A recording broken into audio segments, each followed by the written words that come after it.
এত বেলা হয়ে গেল, এখনো ঘর আসার নাম নেই। আজ এইটা দিয়ে যদি না মেরে ওর ভূত ভাগাইছি না, আমার নামও মৈত্রী নয়। এই যে এসে গেছে। আসো আসো আসো আসো। এত বেলা হয়ে গেছে, এতক্ষণ ধরে কোথায় ছিল তুমি? তোমাকে আমি একবার টাইমে ঘরে আসতে বলছি না? কি মদ খেয়ে আসছো তুমি? তোমাকে আমি একবার মদ খেয়ে আসতে না বলছিলে না? আরে তুমি বিশ্বাস করো, আমি মদ খেতে চাইনি। একটা বিশেষ কারণেই আমাকে মদটা খেতে হলো। কারণ? কিসের কারণ?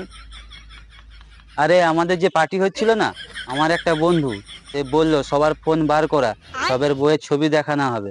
যার বউ দেখতে সুন্দর হবে তাকে সবাইকে পার্টি দিতে হবে আর বিল মিটাতে হবে।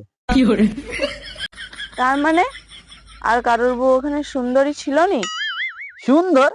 ছি, কি বিচ্ছিরি দেখতে সব। তুমি ওদের থেকে লাখ গুণ দেখতে সুন্দর।